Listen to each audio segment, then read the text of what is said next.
Saturday at Saratoga. 5 races, 5 grade 1 races, and we're going to cover them all right here for you using Race Lens. I'm Dan Tordjman with America's Best Racing, joined again by my good friends Christina Blacker and Ellis Starr. Christina, Ellis, it's good to be back with you. We've got a series of smaller fields that are going to be going head to head here, some horses that are going to be going head to head. We're going to have to try to get creative. We're going to have to try to hammer opinions. We're going to have to look for vulnerable favorites if there are any. Let me start with you, Christina. It's been a whirlwind here. We're just talking off camera before this, but as you dove into this card, specifically the sequence of grade 1 races, what's your approach? How do you intend to make money on Saturday? I do feel like the stars are going to come out, right? We've seen that in the entry box. Certainly, these are all the horses that are the fan favorites and the horses that you want to see on a day like Saturday. And while I think a lot of those favorites are going to perform, I think there's some up and comers out there. There's some horses that are stepping into deeper waters for the first time. And so the old cliche is the graveyard of favorites. Maybe that will be true on Saturday. I'll definitely be looking for some long shots to use underneath an exactas, maybe for some across the board wagers. But I do think some of our big names are kind of primed for their best. We're approaching championship season. We're getting closer and closer to the Breeders' Cup. So I think the big names are going to run their races on Saturday. Yeah, no better time to handicap the races, and you could use the help of Race Lens. We used it to get ready for this preview, and right now, if you go to equibase.com, you click on Race Lens, you have the opportunity to get a subscription at a really, really good price. If you're a new customer, you could get in for $1 for a month using promo code Travers1. But here's the big one. Any customer, whether you've had a subscription before or not, you can get a quarterly unlimited Raceland subscription for $99. All you have to do is use the promo code SUMMER99. That's SUMMER99. Ellis, let's kick things off with you in race 7 on Saturday. It's the Forego. 2 of the 5 horses here trained by Bill Mott, the 1 High Oak, the 3 Elite Power. Elite Power is your 1-2 favorite as he looks for his 9th win in a row. We talked about trying to get creative and beating favorites. What do you think? Do we have any shot at doing that here, Ellis? Not with anything really big priced, but like later on the card, when you ask Christina the question, how to tackle it, I'm going to tackle it a little later with kind of keying on 2 horses at double-digit odds, one in each of some of the upcoming races, both in exotics and in multiple race bets. But this one, you just have to pick one. Of course, there is some opportunity that does start to pick 6 for those that want to play it, and there could be 2 or 3 singles for some folks on here. The choice between Gunite and Elite Power in this race, and really the other 3 don't have much probability to win, maybe 10% between them. If something really wacky was to happen, you run this race 100 times, maybe between the 3, they'd win 10 out of 100. But I really do think, in spite of Elite Power being just a phenomenal horse to watch race and his win in the Vanderbilt last month being so good, I really do believe Gunite is faster. And Race Lens helped me kind of cement that opinion. If we'll go to the PPs, I think Gunite's going to get a great trip in second and be in front before Elite Power gets into high gear. And one of the things we want to look at is to make that opinion. Before we do that, we'll look at the true odds screen, which actually will show us that Gunite has a higher probability to win on the true odds screen. Last time I checked, I think after the final odds came in, it was even money. So you can see there 1-1. That's yellow, which means you expect an overlay. If his morning line of 6-5, he'd actually be a low odds overlay. And over on the right, it's got the win probability, which is 49%, almost 50. That's why he's 1-1. But more importantly, here, if you look at the pace projector, I really do think this is going to be the way it's going to be. Pipeline will be in front. He is a pretty much a need the lead type. He's not nearly this good. He was second in the Monmouth Cup. He was 9th in the Breeders' Cup Dirt Mile, and he faded to 6th last month in a prep at Saratoga coming off a layoff. And Gunite's going to be sitting second. Elite Power, it shows here, is third. But I think Gunite's got a better kick, and I think he's faster. And the reason I say he's faster is if we go down to the PPs for Gunite, we will see that his Equibase speed figure is going to be 111 for his most recent start. And that is a really good number. Before that, a 113 figure. If you look down the list, 117, we do make speed figures for foreign races. So that was his Dubai Golden Shaheen, which he was just beaten a neck and a half a length by Sibelius, also American-based horse in Switzerland, who I think won the race last year. 116 before that in the King Cotton to start his 2023 campaign. Now, just remember those numbers when we go look at Elite Power, one down in the number 3 hole.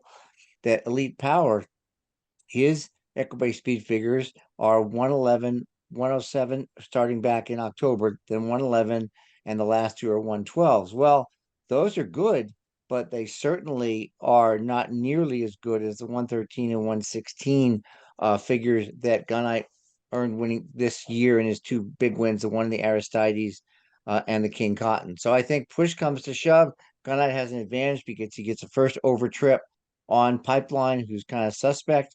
And second to that, I think he's actually faster. Christina, do you have anything creative here? I have a horse that I like a little bit of a price, but I'll let you go first here. I didn't have anything creative, but Ellis has kind of sold me on Gunite there with the case. I like hearing it, and I like seeing the statistics they're backing it up, and the Equibase speed figures. They're both running third off a layoff, so I think you can project that you get a really nice race from each of them, and they're both proven at the distance. There aren't really any flaws in the game here for Gunite and Elite Power, but I love the case there, and I would agree he is faster on those Equibase speed figures. Yeah, I agree with you. I'm actually, I think Gunite is a very strong single here. If you're playing, pick fours, doubles, pick threes, I think you can proceed with Gunite with some degree of confidence. But if you wanted to hammer an exacta, I thought you might want to look at, in case things happen to get crazy up front, maybe Pipeline, Gunite, maybe Elite Power stays a little closer to the pace than usual. I thought the 5 horse on the outside Synthesis was interesting, finished far behind Gunite and Elite Power, that most recent race there, the Vanderbilt. But if you watch the replay, Synthesis broke poorly in the race, couldn't really hang with them from that point. Hasn't run well over a wet track either, and it was a wet track that day. I think he'll improve over a fast track. He gets an extra furlong here. He does have 4 wins from 8 starts at the distance. His preferred distance, that 98 Equibase speed figure, 2 races back, the yellow implying that it's his second highest number there. Right there was that 7 furlongs in the John Nehrude, and then also dominated an allowance field 4 back at Belmont at 7 furlongs, same distance. So if you look at those 7 furlong races, they look good. And then his career best, that green highlight right down there, that 107, that was at 6.5 furlongs. So I think this distance really does hit this horse just right.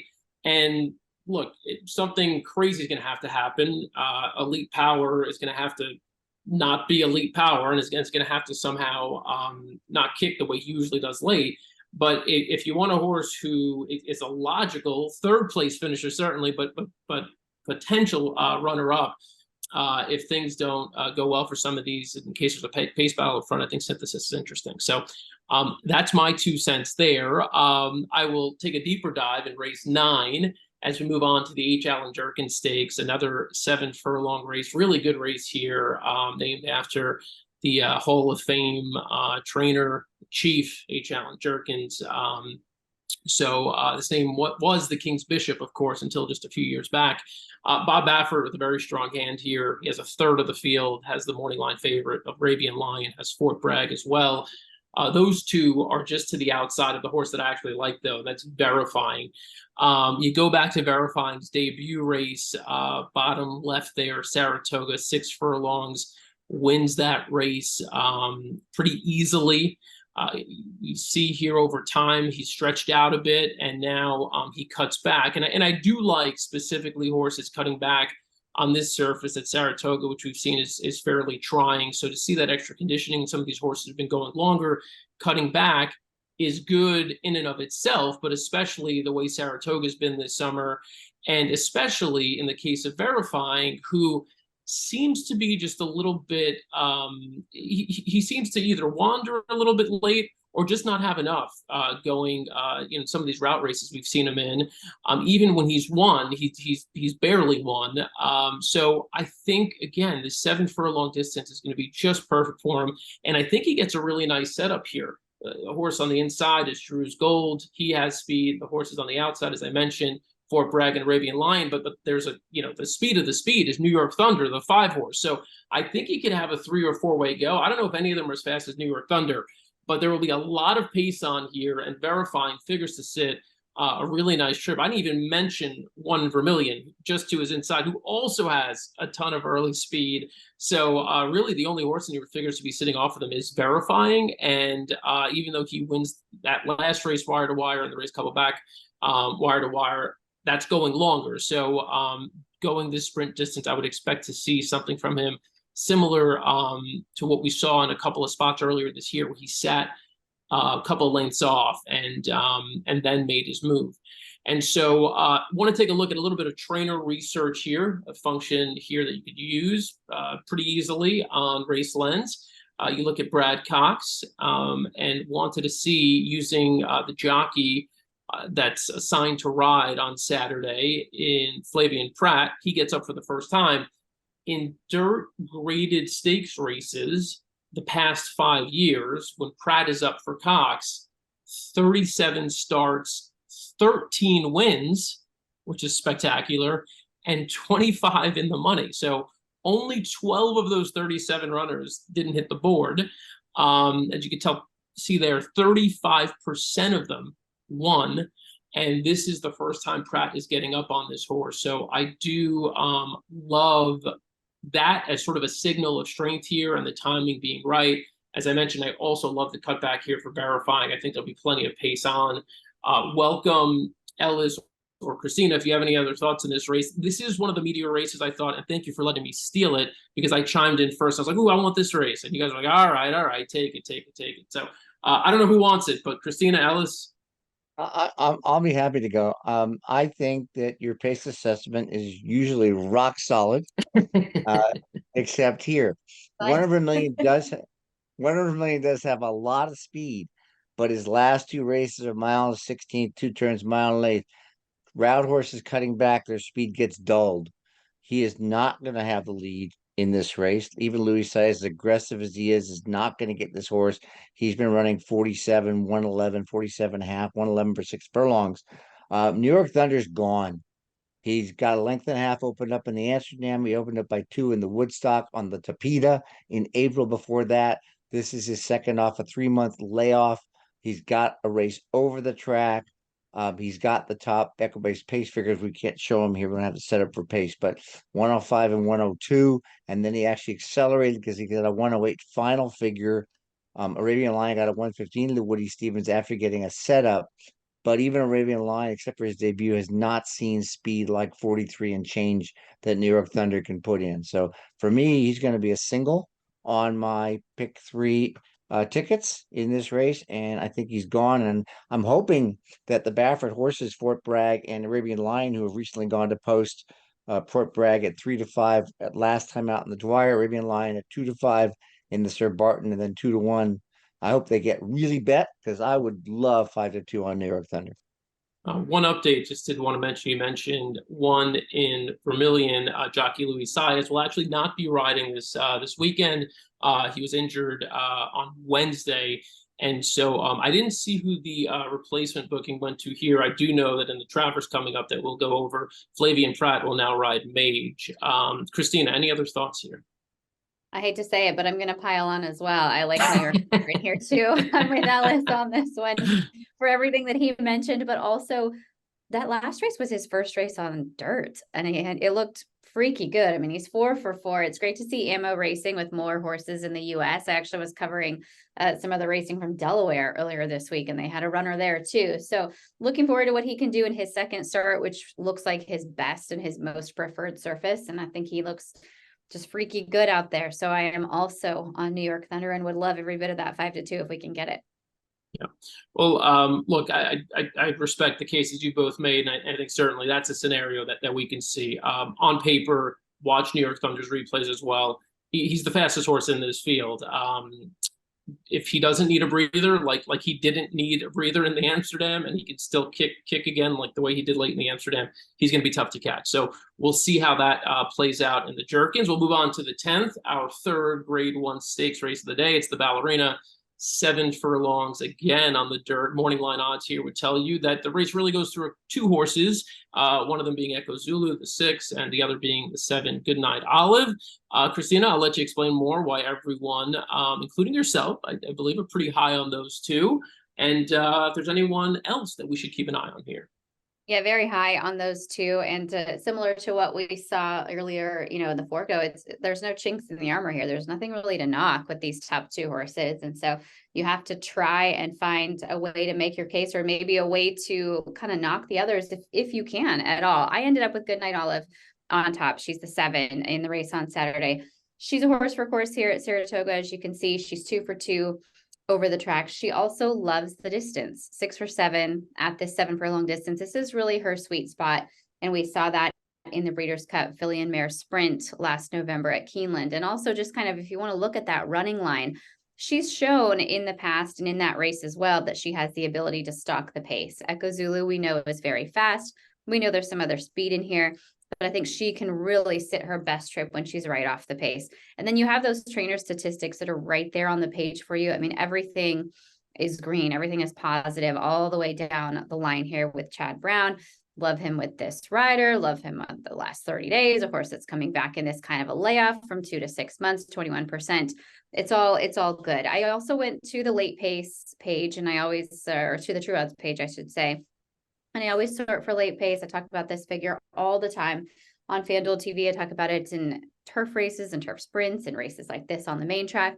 You sort it for late pace, and she does have a pretty dominant advantage over this field. She finishes her races on average a lot faster than the others in here. So if she does get that nice setup, if she gets Echo Zulu or some others in front, she is going to fit that trip that she wants, that she seems to be best at, and can certainly see out the 7 furlong distance. If we go back to the past performances, I did want to talk about Echo Zulu a little bit, because you can see she does project to be on the lead in here. And what I really like looking at her just in general, we talk a lot about these horses that are so precocious earlier in their career. Look at those Equibase speed figures for her back in her 2-year-old season.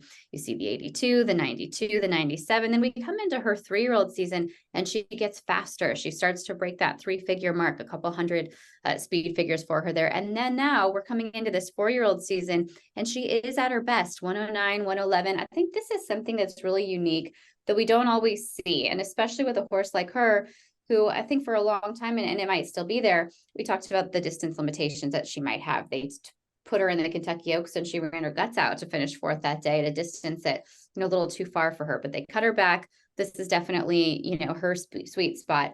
But the only kind of knock I can supply in here is perhaps the fact that in that last race, in the Honorable Miss, as you can see, it was a big win for her, but she went pretty fast. Look at those internal fractions. Look at the final time for her in the Honorable Miss. Very, very quick. She took a step forward in all of her speed figures, whether you're looking at the Equibase figures, whether you're looking at Thorograph. So I do wonder, because I think if you watch Florent Giroux, he kind of geared down late. I think he realized he didn't really have to ask her for that much. She didn't really have to go that fast to beat those horses last time out. So perhaps she does take a little step back at the 7 furlongs coming up on Saturday. So that was part of the reason that I leaned in the favor of Goodnight Olive in here. And then I also wanted to take a quick look at the 5 at Wicked Halo before we're done. She's 8-1 on the morning line, and I think that there's a chance that she could hit the board in here. I think she'll sit a nice trip. I think ideally she prefers 6 furlongs over 7, but she's another one that does like Saratoga. She's 2 for 2 over the track, and her works in the morning indicating that she's training really well. You can see that bullet work August 15th. 48-2. I think she likes this track, and she's going good right now. So if you're looking for some value underneath, Wicked Halo might be the horse that sits a nice trip and can kind of pick up the pieces there. But for me, overall, Goodnight Olive was the top pick. Right, Ellis, I know you had a couple of thoughts on this one. Yeah, absolutely. And great analysis, Christina. I keep thinking about Goodnight Olive, and we'll get to it in a second, that she could be going for a 10th straight win in her 11th career start, if not for some issues on the Derby City Distaff. But I think this is a really good field, and I think it behooves us to look for a horse that's going to be under bet, which everybody is, aside from Goodnight Olive and Echo Zulu. And that horse is going to be Caramel Swirl on the outside. And I want to go to her last race, which was the Bed of Roses. And you can see that running line. We'll look at the video in which we'll pick it up about the 50-second mark, in which she is going to range up in the blue, royal blue on the outside, the Godolphin blue, number 5. And we just let it run. And you'll see she's 2-3 wide, which isn't really an issue here, but she's going to range up and she's actually pulling Junior Alvarado at this point. He's not doing anything here to ask her. In the meantime, Wicked Halo, Tyler Gaffleone is going to be on the outside. And of course, Goodnight, Goodnight Olive is going to be coming. Now, you'll see for a second here that Caramel Swirl is going to make the lead and she's going to start to draw off, and Goodnight Olive is going to do her thing. I love it when horses make the lead at the 8th pole and they get beat because they tend to be under bet the next time they run.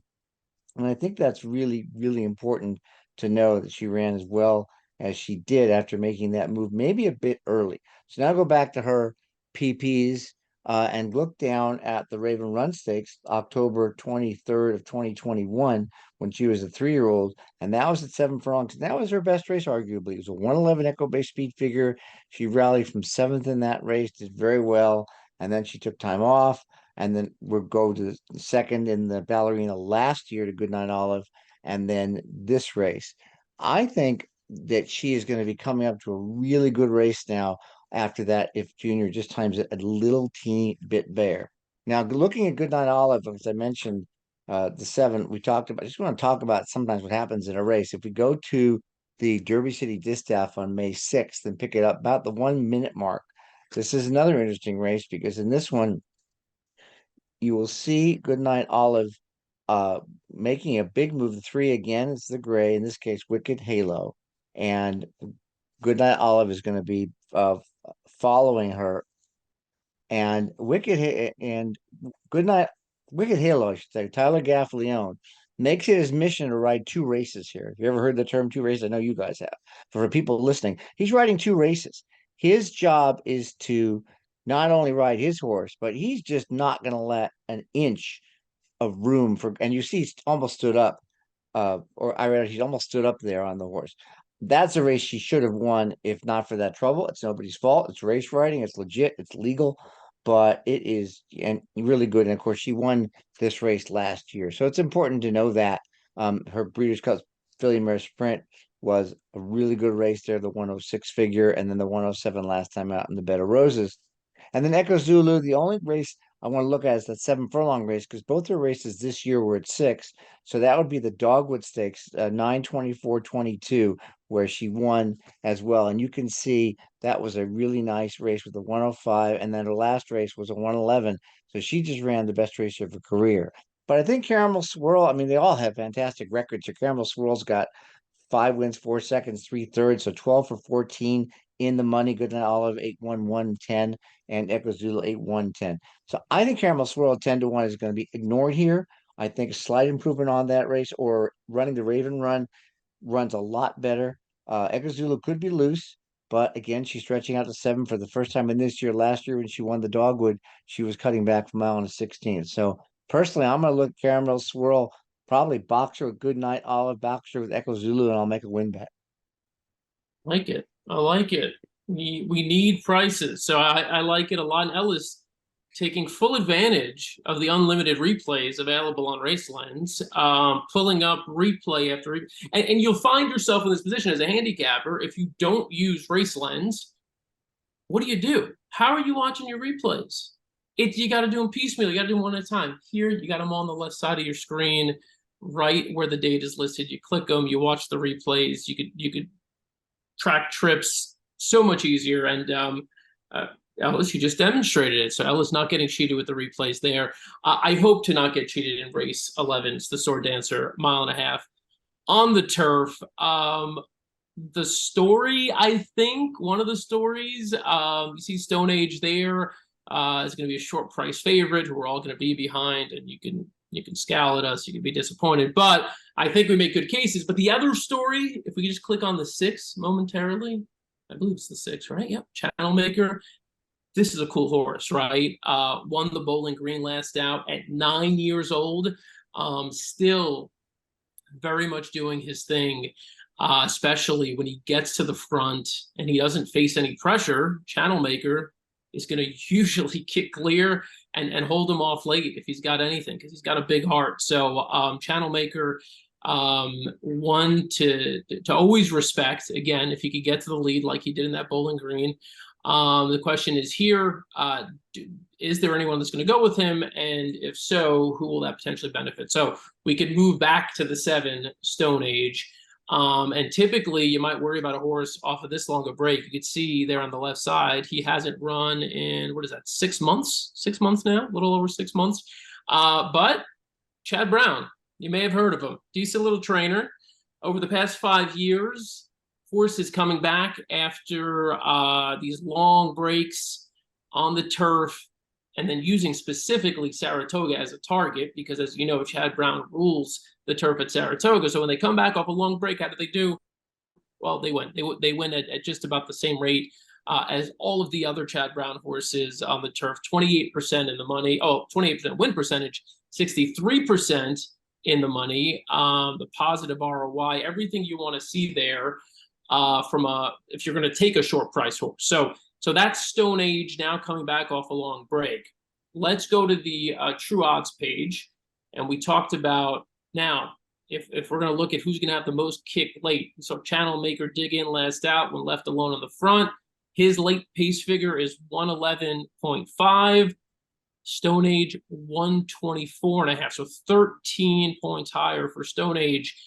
So maybe if Stone Age is in that race, he's the horse who gets by Channel Maker. And again, that Channel Maker without any pressure. So if things heat up, bad news for Channel Maker, good news for Stone Age.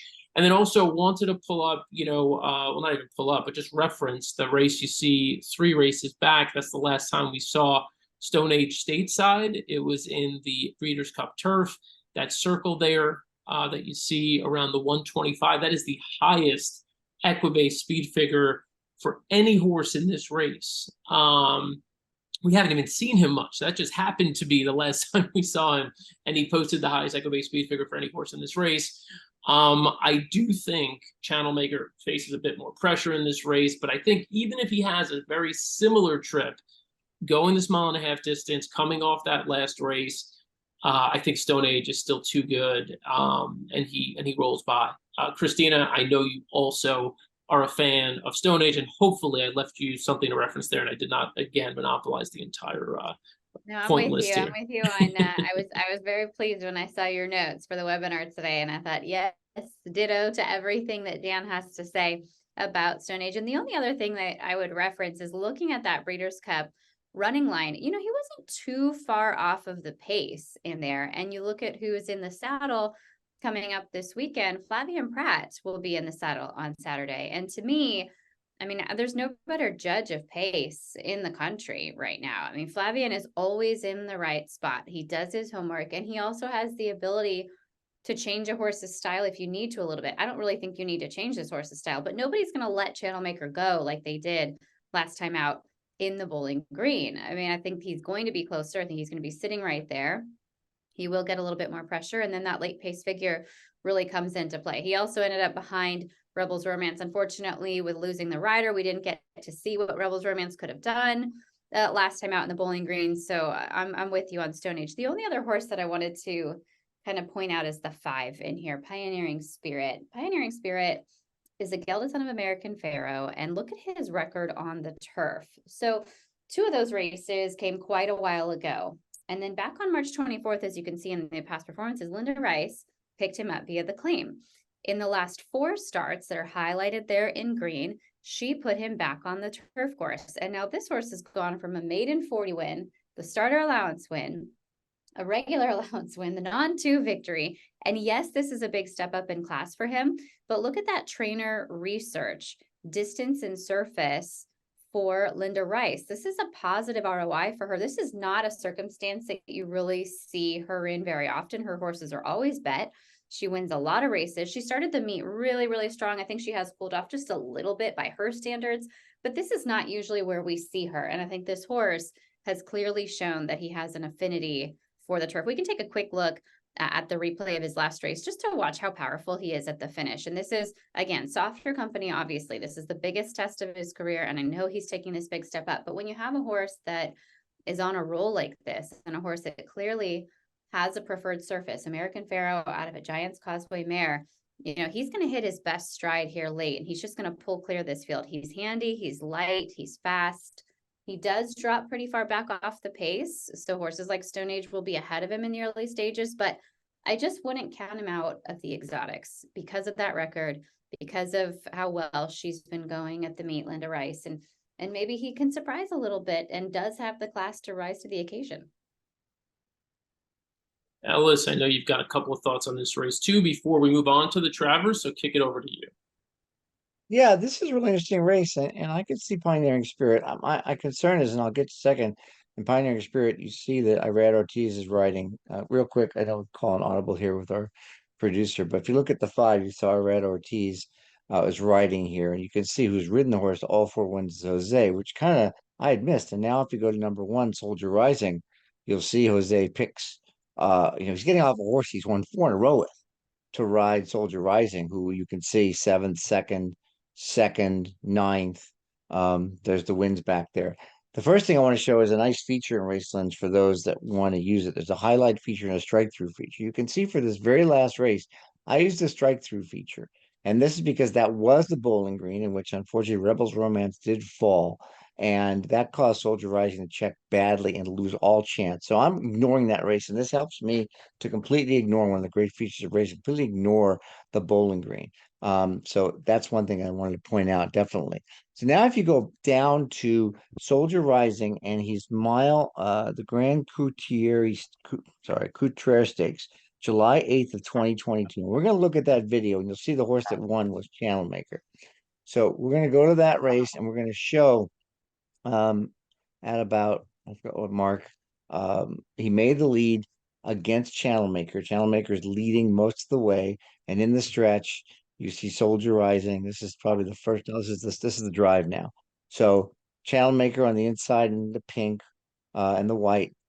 Soldier Rising on the outside is going to make the lead. I think Channel Maker's trying to throw his head in the air. Soldier Rising makes the lead, and Channel Maker, with his just tenacity, comes back and fights back. But as far as I'm concerned, that's as good as a win, because he got beat in neck.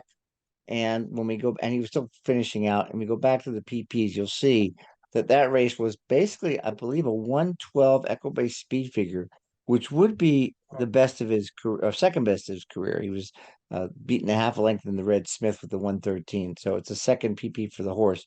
It's very good. Now, if you go look at his other 2 recent races, he wasn't disgraced. He was second in the Manhattan. He was second in the Man o' War. He's running really, really good races. And I think that the Manhattan, specifically with that 110 figure, we rallied from 9th to 2nd, is the kind of race he can run. I think he'll be closer up like he was last year, because Jose knows how to ride him against Channel Maker and keep him close and make that move. And he opens at 5-1. Speaking of Channel Maker, this is such a cool horse. We have the ability also to use specialized PPs in Racelands to look at today's track and surface and kind of get rid of the noise. And we'll go all the way back to 2018. And I see here's only Saratoga races. And it's pretty amazing that he runs in these races. So in 2018, he won the Bowling Green, and he was second in the Sword Dancer in big figures of 117 and 115. Of course, that was 5 years ago. He was 4. And then in 2019, you could see he ran 4th and 4th. He didn't make the lead in either of those, even though he was only beaten a little bit, still 110 figures. We go up to 2020, and you see he was 4th, but placed 3rd via DQ because he was interfered with. And then he gets the lead in this race in 2020, and he crushes him with Manny Franco aboard, who's riding him today. And then we go to 2021, and you'll see didn't make the lead in the Bowling Green, made the lead in the Sword Dancer, ran badly. Then 2022, he skipped the Bowling Green. Of course, he won the Grand Couturier before that. And then in this year, he wins the Bowling Green all the way at the top with the 110. So I don't think anybody's going to be close enough to give him any grief. He can come from just off the pace. He happened to have won the Elkhorn 6 from just off the pace back in 2021, back in 2022 in April. And he's very tough. So you could see that running line. Actually, look at that running line from April 23rd of 2022, and you'll see that Elkhorn Stakes running line where he actually rated in second. So he does have the ability to come. The 2022 Elkhorn, I think, is the one that was further down. There you go. That's the one where he rated in second and third and came on to win. So that's him. And then last but not least, I want to look at Verstappen, the 2, because he ran in the 23 Elkhorn, which again is a mile and a half. And you could see he rallied from 7th. It was a career best 112 Echo Bay speed figure. He battled head and head with Red Knight, a multiple grade 1 winner, the length of the stretch, and did very well. And then also, if you look at the trainer jockey, very good when Brendan Walsh used Declan Cannon, who doesn't get a lot of big horses, but man, that point plus 58% ROI and 26% win kind of stands out. So not only does Cannon get along with Verstappen, Walsh gives him some good horses, and he makes the most of those mounts, and sometimes at big prices. Also, he's a 4-year-old, just a hair, and you see that, so he still has improving to do. So I am going to regarding Stone Age, I'm going to pull a Barney Rubble, and I am going to take a stand against him completely and mess up Fred's plan here. And I'm going to go with the other 3, as I said, Soldier Rising, Channel Maker, and Verstappen. But clearly not a French Barney Rubble, because then you'd be able to say Grand Couturier a lot more smoothly, right? I mean, that's Yes. But a glutton for punishment. You brought it up like the race up like in 4 different ways. Like you referenced it every possible way you could. I won't even say it the second time. So let's move on to the 12th. It's the Travers. Look, this race has it all, right? You got your 2-year-old champion, you've got your Derby winner, you got your Preakness winner, you got your Belmont winner. And then you got a horse on the outside named Scotland, who we'll get into. We'll actually talk quite a bit about him. Ellis, a bunch of different directions to go. A pace discussion is in order. We'll let you kick things off, and then we'll kick it over. Well, actually, I'll come back, and then I think we'll kick it back to Christine. But go ahead, Ellis, get us started. I can't wait to hear what you say. Thanks for giving me first crack at this. And there's no French words in here, I believe. Look, Scotland is intriguingly interesting.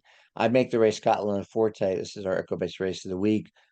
Honorable mention goes to Arcangelo and Mage, but I'm really not going to talk about them. We're going to look at Scotland's PPs. Look at his races first, second by a nose first, almost undefeated. He's most likely raced horse in the field with 4 starts. His last race was his best with the 107 Echo Bay speed figure. That was a 1.8 miles at Saratoga in the Curlin.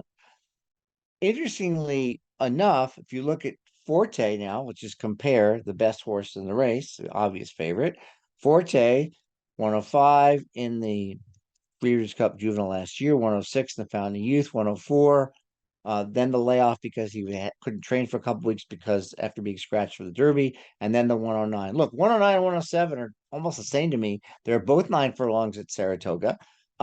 Forte is 2 points, is probably less than a half a length slower Scotland is than Forte, according to that, and Scotland's more lightly raced. So that's really important to take a look at. Let's compare really quick. Go to Arcangelo as an example as well. And Arcangelo, before he won the Belmont, he won the Peter Pan. 1.8 miles at Belmont, but still he got a 97. Well, Scotland got a 107. That's 10 points. That's 4 lengths, at least 4 to 5 lengths different. Now we'll look at Mage. Again, talking about the main contenders in the field. And Mage got a 104 for the Derby. Then he didn't run as well when National Treasure got an easy lead in the Preakness. And he ran okay in the Haskell with a 102, but still not 107, not 109. And again, Mage is making a second of a small layoff, but Scotland just ran a month ago. So I think there's improvement there as well. One thing about Mage to note is his sire is Good Magic. So we know Mage won the Derby 1.25 miles. Go to Scotland. You'll see, guess what? His sire is Good Magic. And of course, this is his first crop of 3-year-olds. So he's only had a couple of horses run that far, and one of them won the Derby. So I don't have a concern about 10 furlongs. Now we're going to look at Scotland's last workout, which is phenomenal. Best of 69 for a trainer in Belmont that does not work horses fast.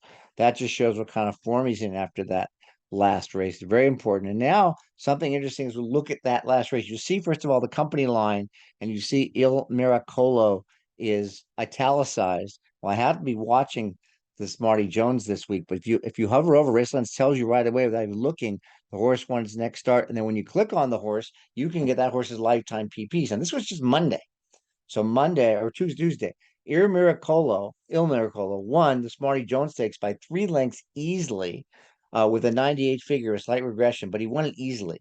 And that's really a blessing in disguise. You also see who ran second to that race, Cagliostro. And if we close this now, and go back to the PPs just to show everybody that Cagliostro happened to have been second to Il Miracolo in the race. But we'll look at this now and see this Curlin Stakes and watch Scotland in the last part of the race just kind of just draw off. The chart comment was eased up late. You can see that Blazing Sevens at 3 to 5 is going to take a run at him. Right now it's Il Miracolo taking a run at him. And then he's just going to power on in this race. And just watch it as it goes here to show how easily he won. I think he had a lot of gas left in the tank. Belmont, of course, does not overreach with his horses. If he thinks he's ready to go from the restricted Curlin Stakes for horses that never won a sweepstakes to the Travers, I'm certainly not going to argue. You can see here, Junior gave him a couple taps, and now he knows he's kind of put him away. Blazing Sevens, Irma Colo going up and down. Irma Colo again coming back to win the Smarty Jones on Monday, and Cagliostro running second, who had run second to Scotland when Scotland won on June 3rd. And one more thing I want to show when we get back to the PPs, which is Belmont. Of course, he's a Hall of Fame trainer, but it's always interesting to see how good Belmont keeps horses in form. And this will be the last 5 years in a graded stakes dirt route with the horse that won his last race. You've got 7 wins from 34 starts, 21%, plus a 29% ROI. Now, the horse to compare that to is going to be Forte, and you can do that by clicking on the Show All button, which does the same stat for all of them. And we'll look at number 1, Forte, when Pletcher comes up. Pletcher's got a 19% win rate, 54% in the money, and an ROI of 46. Mott is better. I'm kind of or the same in terms of win percentage, but his horses go off at higher odds when he's bringing them back in a 3-year-old stake dirt route. So I really like Scott. 12 to 1 is going to be a big price, and I've got no real knock on Forte, but I really think Scotland's got a huge shot to win this race.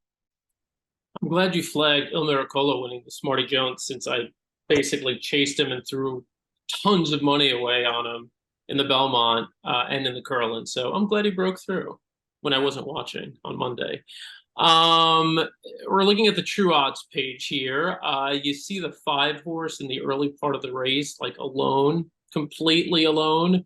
And then you look over to the left, and there's a run style tab. You could sort to see which horses have the early pace, which horses don't. There's only 1 horse with an early pace, National Treasure. And look, logically, the horse we've seen go to the lead most frequently and do his best there is National Treasure. So we can assume that he's going to be on the lead. But is he going to be alone? We just saw the back half of the replay of the Curlin, and you saw Scotland on the lead. You didn't see that he went a decent quarter to get there, but then he was really just cruising. He was not asked at all, and he put up a half in 47 and 2 and a 111. You see on the bottom there. And then go over to National Treasure, and let's look. We think about the Preakness when he won on the front end, got that great breather. Look at those splits: 24, 48 and change, 130. I can't even see that clearly here, but I think that says 130, 113 and 5. Yeah, 113 and 2, and then 137. Yeah. So look, he not only had things his own way because he was loose on the front end, he also went slower than Scotland did on the front end. And Scotland wasn't at all asked, with the exception of that first quarter just getting out of the gate. He was cruising the entire time. And so I think that Scotland might be loose on the lead. And I may be out of my mind, but I do think he is faster than National Treasure. You look at that work on the 20th of August. That's a 47 and 3 best of 69 work. this horse is coming out of its skin, right? I mean, this horse is going to just explode out of the gate. And I think it does a couple of things. One, it eliminates National Treasure as a true contender for me, because we haven't seen him win unless he's been alone on the lead. He's got 2 wins, and they've both been when he's loose on the lead. And then it, begs the question. I'm buying Scotland, right? Like I'm with you. I was like, I think he is extremely impressive, but if he faces a little more pressure, a little more consistent pressure, as you mentioned, coming out of the restricted ranks, going into open company here, facing the Triple Crown winners here of each of the Triple Crown races, is there not one of them who can potentially take advantage of a softened up horse jumping up in class, going 1.25 miles for the first time? And so I think logically that horse is going to be Forte. So go back down to the rail. I think he's the horse who this race is just going to set up for. The 109 Equibase speed figure, again, with that circle around it, best of any horse in this race. And that was just his, second race back. He had all that funkiness between the Derby and not being able to run. The Belmont, he ran a massive race there, going 1.5 miles after that long break. And then he comes back over a sloppy track, and really, like, that race wasn't optimal for him, and he wins the Jim Dandy. Yeah, we'd like to have seen him pull away by 10, but had that happened, he'd be 3-5 here. So look, if you're telling me he's even money or he's 6-5, I think that's fair on Forte. Christina? I would agree. I think that a lot is going to be decided in this race on Saturday. We get the Derby winner, the Preakness winner, the Belmont winner, the 2-year-old champ. And for all the reasons that you mentioned with Forte, not missing or missing so much training leading into the Belmont, asking him to go the 1.5 miles, and the heroic effort that he ran to finish second. I mean, he just always finds a way to give his best, and for the most part, to come home a winner. I think he's shown through those minor excuses in some of his races that he is the best horse in this class, and we're gonna find out. I'm really intrigued, and I've learned a lot from you guys listening about Scotland, because I think I wasn't giving him enough credit myself, but off the speed figure discussion and the pace discussion, I think he makes a lot of sense. And I'll add this to kind of your theory, Dan, and I say this all the time with the Bob Baffert horses. As fast as they are, they're not runoffs. I mean, very rarely do you see a Bob Baffert horse that grabs the bit and doesn't know how to rate. He works them in company so often, and they're just so well schooled in the mornings that, yes, he trains for speed and he trains for fitness, but he doesn't train them to just, blast out of the gate and always be on the lead. I did want to take a quick look at the kind of tail end of the Belmont, as we're still on Forte here, where he's going to end up finishing second. We'll fast forward until the stretch in here. Arcangelo, as we all know, is the winner. He comes back in the race, and I give him a lot of respect, because I think he is a horse that, they've been very intentional with the layoff between starts for him, and he could be really sitting on a big race. I listened to the NTRA teleconference this week, and Jenna Antonucci talking about how he has grown and he has really come on since that race, and that this was always their plan. This wasn't an afterthought. They decided to give him this time. But just watching Forte, the way that he rallies, the way that he kind of figures it out and finds a way to get up for second despite the wide trip, missing all that training. I thought this was a great race. And then also you can see there that Tapit Trice, it's like as soon as he gets company, he figures out what's going on and he decides to actually try hard and decides to run. So I do want to give him a mention, the 3, because they're putting the blinkers on. And this, I think, has the ability to make a huge difference for this horse.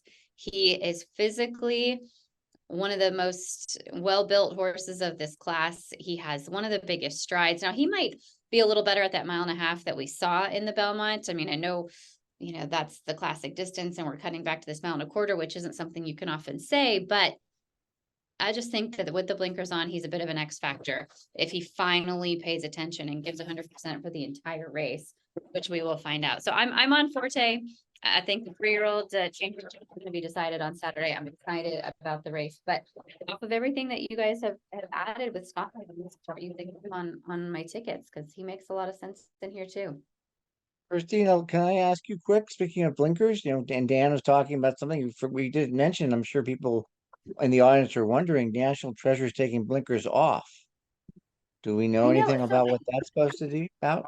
Well, so Bob Baffert, with this horse in particular, he just keeps playing with the blinkers on and off and on and off. And you can see it throughout his career. He debuted in blinkers and they took him off. They put him back on for the Breeders' Cup Juvenile. Then they took him off for a few starts, put him back on for the Preakness. I have not talked to Bob about this specifically myself. And I've never seen him make this many changes with a horse with the equipment. But I think if you look at his races where he's had the blinkers on, those were races where he looked like he could be lone speed. Now, whether Bob was looking that far forward and handicapping and looking at, the fact that he might be in there, but it looks like you're getting that same kind of scenario today, unless Bob agrees with what you're saying with Scotland, another horse being very fast. The short answer is I don't know. I haven't had a chance to talk to him about it. But I think the horse is capable of performing either way, really. And I will say the blinkers he's been using have been very tiny, those little kind of cheater blinkers for him. Interesting.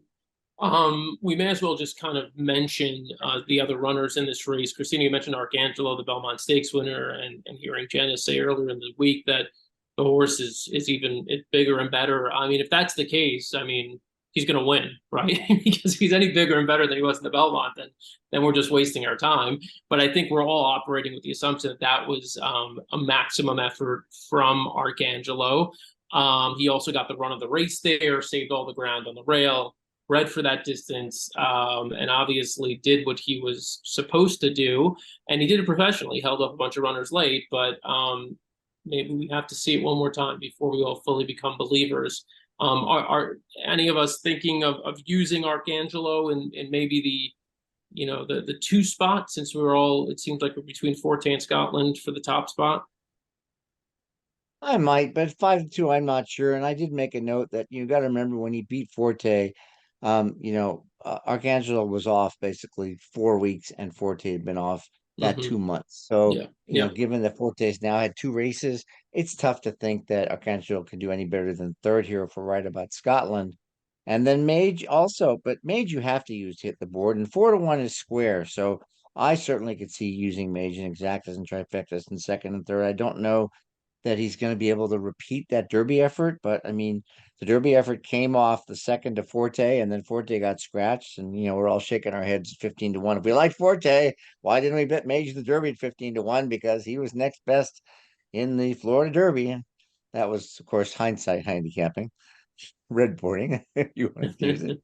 But do we think, and this is going to sound like a silly question for a horse who won the Derby at 1.25 miles, do we think long term that Mage is a 1.25 mile horse? Is he not better suited, maybe going a touch shorter if not everything goes his way? Let's remember the pace that he had and that setup that he had, not taking anything away from him, but that Derby set up for a horse coming from off the pace. So at 1.25 miles, he was moving best late, but there weren't many of them moving that well late. Well, I'll just say, if you look at his Florida Derby at 1.1 miles, where he made the lead and then got run down, and then stepped up to 1.25 miles and won, and you look at the Haskell, in which he got within a head of the lead and was beaten almost 2 lengths on the wire, and now the extra quarter, I think the 1.25 miles hits him right between the eyes. Okay. Christina? I think we don't give him enough credit for how versatile he can be. I think if you look through his form, I mean, yes, they were maidens, but he won first time on the lead. He has been obviously very effective from well off the pace. And I think Go Rocket Ride is the real deal. I mean, he might end up being the favorite for the Pacific Classic in a couple of weeks. So I didn't really knock Mage for losing the Haskell last time, especially because they were really clear that the Travers was their main goal with him. I think Mage is more versatile than he first appears on paper, because his 2 best performances were, yes, in the races where he had the best setup. Yeah, and let's be clear. I mean, nothing else. I'd love to see Ramiro lose his mind again celebrating. So I'd be all for a Mage victory in the Travers. Tapit Trice, Christina, you mentioned you liked, a little bit, again, just based on, you watched that Belmont. The horse is meant to run all day. I saw Twitter, one of my favorite people on Twitter and in real life, Bill Starkey, tweeted the other day that I think Tapit Trice can only win if he's going somewhere between 3 and 4 miles. And so, it's one of those things where it's too bad they don't write, 2.5 mile races, because then I'd be all over him. it just seems like, I mean, and it's not just him. I mean, it's these Tappets, right? Like we always think, oh yeah, this is the horse. They're gonna, they're supposed to go this long. They're gonna be, and then they all just have, some psychological issues, I think. But it's okay. We all have issues. I just want to move on to the 6 real quick. Disarm, the only horse we didn't mention at all. Comes out of that. Jim Dandy was, probably looks worse on paper than what it really was. Like I didn't think he ran a bad race. It was just, nobody was really making a move from off the pace there. A significant move. It was Saudi Crown on the lead, and then Forte, basically making one move, and then, or a grinding move, and then no one else really doing anything. I don't know. Do we like Disarm? Is he just maybe in over his head right here? He ran 4th in the Derby. I mean, that was pretty darn good, Yeah. and then he wins the Matt win, and Jim Dandy was only fair. I mean, I think he's got the breeding. Gun Runner, Sire Early Voting, who won the Preakness. I'm really, again, another horse adding blinkers ticket. I get concerned, and I don't know if Christina feels when he kind of touched on it, when trainers take blinkers on or blinkers off for big races. You experiment in allowance races. You don't experiment in a grade 1. And it's a sign to me that you can't figure a horse out. Like Tapper tries. Fletcher can't figure out what to do with him. Baffert plays with the horse because he's got it physically, but he doesn't have it mentally. In this case, Asmussen's adding blinkers on a horse that, yeah, he runs one good one, one bad one. I mean, he's, been in the money 6 out of 8. So I could see him running on for 3rd or 4th. Yeah, I don't know. I just don't think he's quite fast enough. I know he's been thereabouts, but I think he's one of those that he's honest. He's clearly very classy, but he kind of gets a piece of it too often and doesn't really go home a winner very often. Yeah. Well, we know for sure he will be one, who, look, the blinkers on. I'm assuming that's not a play. Maybe maybe it's a play to break better or kind of get him more involved early. But he's going to be passing horses late if there's a ton of pace on, and so he's one who could potentially benefit Joel Rosario, as we know, one of the best finishers in the game. So we'll see how hot it gets up front. I think there's a scenario in which either Scotland's loose or just sitting off a National Treasure, and they go around 1-2 for most of the way, and then it's a question of who's the 1 or 2 horses that makes a big move. I think just based on history, we got to assume Forte will be one of those 2 horses. And then maybe it's an Arcangelo or Tappet Trice or a Mage, but we'll see. That's why they run the race. It'll be fun to attack and play in a bunch of different ways. My approach is going to be probably, if I could find, I like verifying a lot, and I'm going to try to hammer an exacta or maybe a double coming out of or going into that race. I think I'm going to get probably 3-1 on verifying. So if you've got a price like that, I mean, and you want to try to make more out of it, I would think, hitting a big exacta or double or even playing a straight try, if you can come up with one, would be the approach. Christina, any thoughts yet on how you might form a bet here or anywhere through these 5 races that we've covered? Yeah, I mean, I'll go back to the Sword Dancer. Like Pioneering Spirit is going to be the horse for me underneath, and I do think you'll get a pretty good price on him. So he'll be the horse that I will use underneath. And you guys have sold me on Scotland. I mean, Forte is going to be my top pick, but I'll have Scotland in there in all sequences, all multi-race wagers, because he's definitely kind of the flashy up and comer, and it looks like there might be a little more in the tank there. Ellis?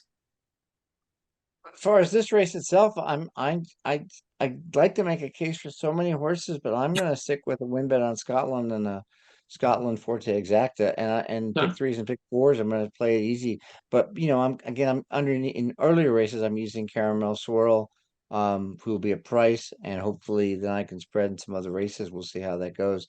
It's going to be a great race. It's very tactical because it really depends, like you say, on what National Treasure does. If he doesn't gun and Scotland gets to clear in 7-horse field, that's not too hard to do. And with a long run to the first turn, everything's going to be dictating after that how slow Alvarado can go on the lead.